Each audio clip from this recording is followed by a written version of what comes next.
I want to jump right in with a question that I think haunts a lot of us. Is it really possible to completely change your life in just 30 days? Or is that just, a myth? That really is the million-dollar question, isn't it? Yeah.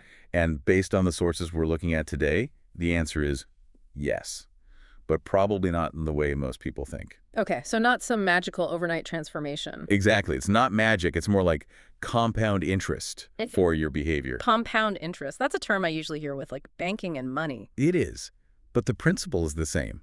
Small daily deposits that grow into something absolutely massive over time. Today, we're deep diving into a concept called the architecture of achievement. I really like that title, The Architecture of Achievement. It sounds so solid, so structured. It is. It implies you're building something intentionally, not just hoping for the best. And that's our mission today. We're not just going to list 5 habits. We're going to explore the critical link between how you start your day and how you end it. The foundation and the roof. The foundation and the roof. And just a quick note for everyone listening, we're going to keep the language really clear and simple today. So these concepts are powerful, but the actions themselves are accessible to everyone. Great. So let's talk about that foundation. The morning, I have to admit, my morning foundation is, well, it's pretty shaky. Huh. I think you speak for a lot of people. The alarm goes off, I hit snooze, and by the time I'm up, I already feel like I'm behind. And that feeling of being rushed, of being behind, Yeah. that's exactly the problem. Habit number 1 is designed to solve. The source calls it kickstart your day with purpose. Kickstart with purpose. Okay. But I like to think of it as defeating decision fatigue before it even starts. Decision fatigue. So getting tired from making too many choices. Precisely. Your brain is like a battery. You Okay. start the day with a full charge. But if you wake up and immediately have to decide, what do I wear? What do I eat? Which email do I answer first?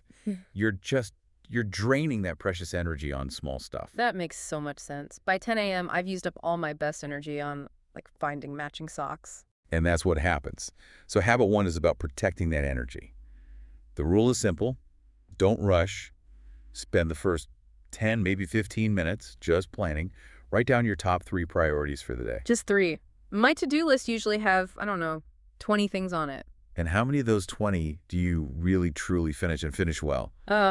If I'm being really honest, maybe 2. Maybe 3 on a good day. And there's the trap. A list of 20 things just overwhelms the brain. It freezes. But if you only choose 3, you're telling your brain, look, if we just get these done, today is a win. It makes the goal feel achievable. It's like you're setting the rules for the game before you start playing. That's a great way to put it. It becomes a ritual. And that word is important. A routine is just something you do, like brushing your teeth. A ritual has meaning. It signals to your brain that it's time to switch from rest mode to focus mode. Okay, but what happens if I skip it? What if I just wake up and, go with the flow? Let's paint that picture because it's a really important one. You wake up, first thing you do is reach for your phone. Guilty. It's my alarm clock. It's right there. So you unlock it, and immediately you're just bombarded. There's a work email that's already stressing you out. There's a news alert about some disaster. There's a photo of your friend on vacation. And I haven't even gotten out of bed yet, and I'm already feeling stressed and a little bit jealous. Right. You've put your brain into what's called a reactive state. Yeah. You're not driving. You're just responding to whatever the world throws at you. So you spend the whole morning putting out fires. You're definitely busy. Well, But are you productive? no. By the end of the day, I feel exhausted, but I look back and I'm like, what did I actually accomplish for myself? And that's the core of it. That's why habit 2, prioritize physical and mental well-being, is so critical. It's there to protect habit 1. So this is the famous no phone in the morning rule. It's a no phone rule, but it's more than that. It's also about waking up your body. The source is pretty clear. Avoid screens for the first 30 minutes. Instead, just stretch. Just a simple stretch. Think of it as telling your nervous system, okay, we're online now. Then you add some mindful breathing. That always sounds a bit mystical to me. It doesn't have to be. It's just biology. Mhm. Take 3 deep, slow breaths. It actually lowers the stress hormone, cortisol. It calms everything down.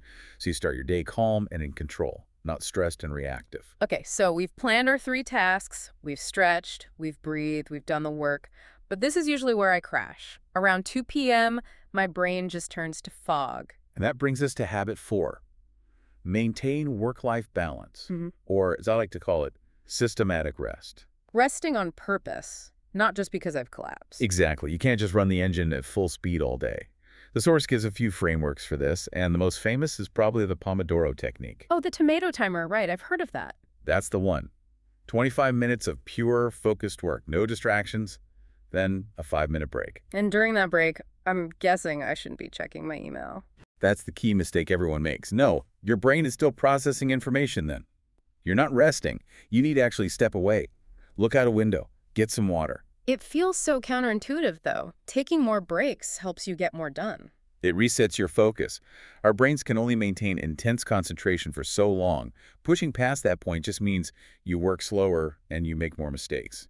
A short break is like a system reboot. The sorts also had those other number-based rules, like the 1-3-5 method. Yes, and this connects right back to your morning planning. On your to-do list, you plan for 1 big task, 3 medium tasks, and 5 small tasks. Ah, so it forces you to be realistic about your day. It's impossible to do 5 big things in one day. The 1-3-5 rule aligns your expectations with reality so you don't end the day feeling like a failure. Okay, that makes sense. And what about the 8-8-8 rule? That's the ideal balance for life. 8 hours of work, 8 hours of sleep, and 8 hours for your personal life, family, hobbies, you. That sounds like a dream. In reality, my work 8 hours tends to bleed into my personal 8 hours. And that's why we need these systems. They're not rules to restrict you. They're scaffolding to support you while you build a better structure. So we have the foundation, we have the walls, now we need the roof. The roof is habit 3. Practice self-reflection. And honestly, this is the one most people skip. Why is that? Are we just too tired? We're tired. At the end of the day, you just want to shut your brain off and watch TV. But this habit only takes 5 minutes. This is the journaling part. It is.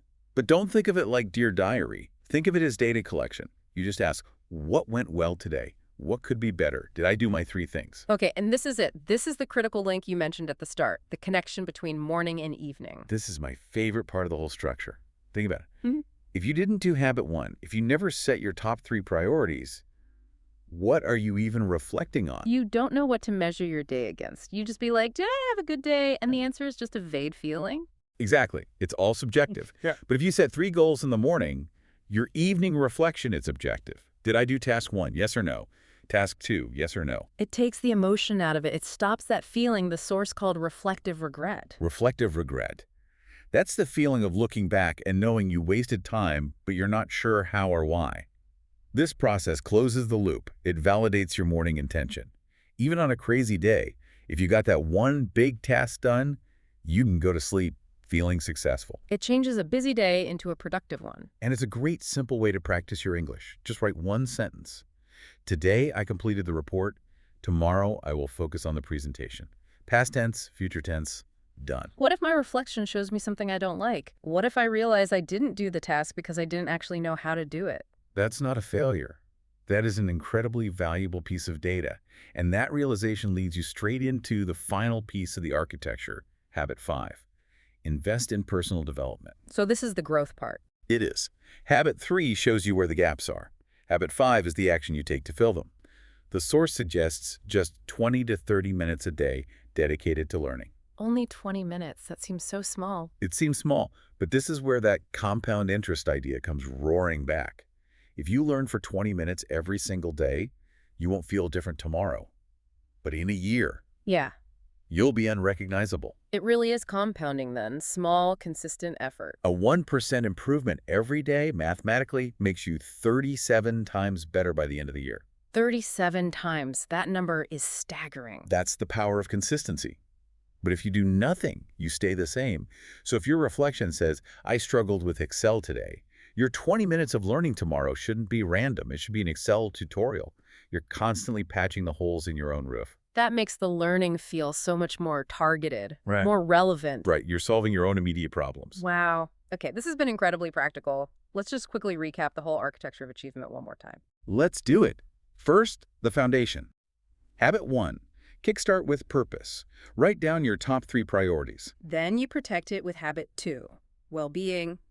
No phone, a quick stretch, and a few deep breaths. Then, you build the walls with habit 4, systematic rest. Use timers like the Pomodoro to manage your energy. Then you put on the roof. Habit 3, self-reflection. A 5-minute review to see if you did what you set out to do. And finally, you maintain that roof with habit 5, Personal development. You use your reflection to guide your learning for 20 minutes a day. It sounds so simple when you lay it out like that. Success isn't one big lucky break. It's just the result of small, smart choices you repeat every day. You've got it. It means you don't have to be perfect tomorrow. You just have to be a little bit better than you were today. And I want to leave our listeners with one last thought on this. Let's hear it. Think about the double win. A lot of you are trying to build your careers and improve your English at the same time.